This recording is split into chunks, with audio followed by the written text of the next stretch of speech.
अस्सलाम वालेकुम नाज़रीन, मैं हूं आसिम खान और आप देख रहे हैं BBN चैनल। आइए देखते हैं आज की टॉप 10 न्यूज़। इजरायली हमलों में गाज़ा सिटी और बुरेज रेफ्यूजी कैंप में 40 से ज़्यादा लोग हलाक हो गए, जिनमें 19 औरतें और बच्चे शामिल हैं। शिफा हॉस्पिटल के हेल्थ ऑफिशियल्स के मुताबिक रेसिडेंशियल ब्लॉक पर हमले में 14 लोग और बुरेजी कैंप में 8 लोग हलाक हुए। इसके अलावा 22 लोग जख्मी भी हुए। फिलहाल इजराइल ने इन हमलों पर अब तक कोई बयान नहीं दिया। मकामी अवाम ने इस जंग के खिलाफ और होस्टेजेस की रिहाई के लिए लगातार प्रोटेस्ट कर रहे हैं। इजरायली वजीर आज़म नेतन्याहू ने UK, कनाडा और ऑस्ट्रेलिया के फैसले पर नाराज़गी दिखाई। इन मुल्कों ने फ़लस्तीन को अलग रियासत के तौर पर मंजूर किया है। नेतन्याहू ने कहा कि जॉर्डन दरिया के पास कोई फ़लस्तीन रियासत नहीं होगी। उन्होंने इन मुल्कों से कहा कि उनका ये फैसला गलत है। इजराइल ने कहा कि इस फैसले से अमन को नुकसान पहुंचेगा। UN के सेक्रेटरी जनरल एंटोनियो गुटेरेस ने इंटरनेशनल पीस डे पर दुनिया भर से अपील की है कि जंगों को ख़त्म किया जाए और अमन कायम किया जाए। उन्होंने कहा कि अमन का वक्त ज़ाया नहीं किया जा सकता। गुटेरेस ने बताया कि जंगों से लोगों की ज़िंदगियां तबाह हो रही है, बचपन ख़त्म हो रहा है और बुनियादी इंसानी हुकूक नज़रअंदाज हो रहे हैं। UN चीफ ने दुनिया की हुकूमतों से कहा कि वो मिलकर अमन और इंसानियत के लिए काम करें। भारतीय वज़ीर ख़ारजा S जयशंकर आज न्यूयॉर्क में अमेरिकी secretary of state Marco Rubio से मुलाकात करेंगे। ये मुलाकात UN जनरल असेंबली के दौरान होगी, जहां दोनों मुल्कों के रिश्ते और नए मसाइल पर बात होगी। इस मुलाकात में सबसे ज़्यादा फोकस H-1B वीज़ा की फ़ीस बढ़ाने पर होगा, जो अब $1 लाख हो गई है, जिससे भारत के कई IT प्रोफेशनल्स को परेशानी हो रही है। इस मुलाकात से उम्मीद है कि इन मसाइल को हल करने के लिए अच्छी बातचीत होगी।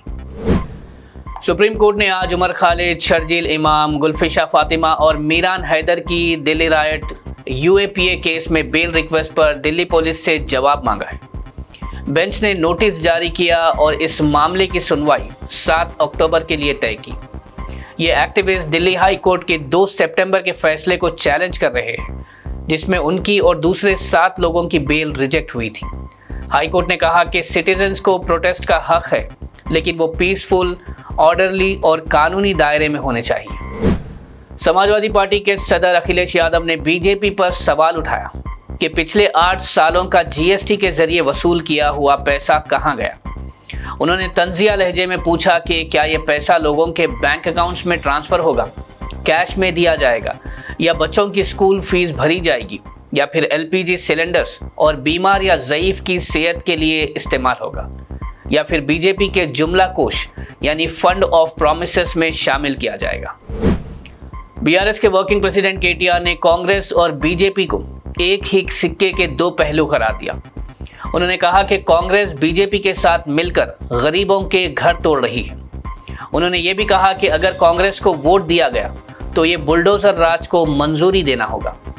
इसके अलावा KTR ने वोटर्स से कहा कि वो कांग्रेस के झूठे वादों से बचे और जुबली हिल्स बाईपोल में अपना वोट समझदारी से दे। तेलंगाना हाई कोर्ट ने सख्त शर्तों के साथ कल चारमीनार के करीब बतकम्मा फेस्टिवल मनाने की इजाज़त दे दी है। कोर्ट के मुताबिक फेस्टिवल सिर्फ चारमीनार के मंदिर के करीब होगा, जिसमें सिर्फ 100 औरतें शामिल हो सकती है, जिन पर कोई जुर्म का रिकॉर्ड नहीं हो। ऑर्गेनाइजर्स को कहा गया है कि किसी भी मशहूर शख्स को इस फेस्टिवल में ना बुलाया जाए। ये बतकम्मा फेस्टिवल कल शाम 5 से 5:30 के दरमियान मनाया जाएगा। कोर्ट ने हिदायत दी है कि इस मौके पर कोई भी पॉलिटिकल गीत गाने या सियासी इजहारात से परहेज किया जाए, और पुलिस को अथॉरिटी दी गई कि इन शर्तों की खिलाफ वर्जी पर ऑर्गेनाइजर्स के खिलाफ एक्शन ले सकते हैं। हैदराबाद ओल्ड सिटी में हाल ही में मुंतकिल हुए नए पासपोर्ट सेवा केंद्र ने काम तो शुरू कर दिया, लेकिन साथ ही एप्लीकेंट्स की शिकायतें भी शुरू हो गई। आवाम का कहना है कि इस नए सेंटर पर प्रोसेस की मालूमात और सही गाइडेंस नहीं मिल रही। उन्होंने बताया कि सबसे बड़ा मसला वेटिंग एरिया में सीट्स की कमी है, जिसकी वजह से बहुत से लोग ज़मीन पर बैठने पर मजबूर हैं। एप्लीकेंट्स ने डिमांड किया है कि सीटिंग अरेंजमेंट्स बेहतरीन बनाए जाए और एप्लीकेंट्स को क्लियर गाइडेंस दी जाए, ताकि लोगों को परेशानी का सामना ना करना पड़े। इंडिया मेट्रोलॉजिकल डिपार्टमेंट हैदराबाद ने 28 सितंबर तक येलो अलर्ट जारी करते हुए कहा कि अगले 7 दिन तक शहर और तेलंगाना भर में तेज बारिश के इम्कानात हैं।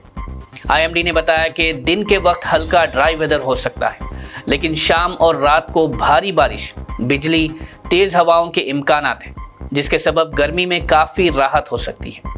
अथॉरिटीज़ ने लोगों को अलर्ट रहने और ज़रूरी एहतियाती तदाबीर इख्तियार करने की अपील की है। नाज़रीन, ये थी आज की टॉप 10 न्यूज़। देखते रहिए BBN चैनल। मुझे दीजिए इजाज़त। अल्लाह हाफिज़।